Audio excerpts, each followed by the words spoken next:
జై శ్రీరామ్. శ్రీమద్ వాల్మీకి రామాయణంలో ఋష్యశృంగ మహర్షి యొక్క పాత్ర అత్యంత కీలకమైనది. ఎందుకు అంటే దశరథ మహారాజు పుత్ర సంతానానికై పుత్రకామేష్టి యాగాన్ని చెయ్యాలని సంకల్పించుకుని తన ఆస్థాన ప్రధాన పురోహితులైనటువంటి వశిష్ఠుణ్ణి వామదేవుణ్ణి అడిగాడు.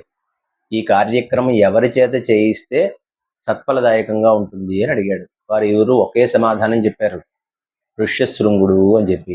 ఈ ఋష్యశృంగుడు ఎవరయ్యా అంటే కశ్యప ప్రజాపతి వంశంలో విభాండకుడు అనేటువంటి మహర్షి ఉండేవాడు.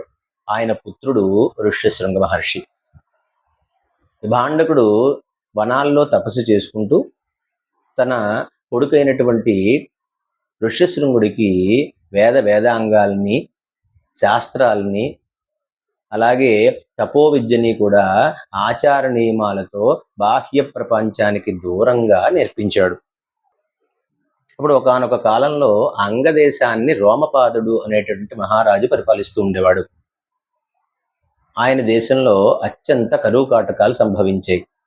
వారి ఆస్థాన పురోహితులు చెప్పినటువంటి విషయంగా ఆయన ఋష్యశృంగ మహర్షిని తన దేశానికి రావాల్సిందిగా ఆహ్వానించాడు వరాంగనల ద్వారా. ఎప్పుడైతే ఋష్యశృంగుడు అంగదేశంలో ప్రవేశించాడో కరువు కాటకాలన్నీ పోయి అంగదేశం అంతా కూడా సంక్షోభం వీడి పాడి పంటలతో అభివృద్ధి చెందింది.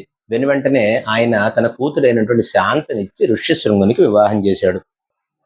అలా కొన్ని సంవత్సరాలు అయిన తర్వాత దశరథ మహారాజు రోమపాదుడిని సమీపించి తన దేశంలో ఉన్నటువంటి ఇలాగా పుత్రకామేష్టి యాగం చేస్తున్నాం, దానికి ఋష్యశృంగ మహర్షి యొక్క ఆత్మహత్యం సత్ఫలదాయకంగా ఉంటుందని తన మహర్షులు చెప్పినటువంటి విషయాన్ని చెబుతాడు. చెప్పి ఆ పుత్రకామేష్టి యాగానికి ఋష్యశృంగ మహర్షి యొక్క ఆధ్వర్యానికి ఆయన్ని ఆహ్వానిస్తాడు. ఋష్యశృంగ మహర్షి ఆ అయోధ్య నగరానికి వెళ్ళి ఏర్పాట్లన్నింటినీ చూసి పరిశీలించి యాగాన్ని సత్ఫలదాయకంగా నిర్వర్తిస్తాడు. వెనువెంటనే యాగాన్నంతటినీ కూడా పరిపూర్ణం చేసి ఆయనతో చెబుతాడు, దశరథ మహారాజుతో, తథేతి చ రాజానం ఉవాచ ద్విజసత్తమః భవిష్యంతి సుతా రాజం చత్వారస్తే కులోద్వహాః. నీకు వంశోద్ధారకులైనటువంటి 4 పుత్రులు కలుగుతారు అని చెప్పాడు. ఆ 4 పుత్రులు ఎవరయ్యా అంటే శ్రీ విష్ణు రూపమైనటువంటి రామ, లక్ష్మణ, భరత, శత్రుఘ్నులు.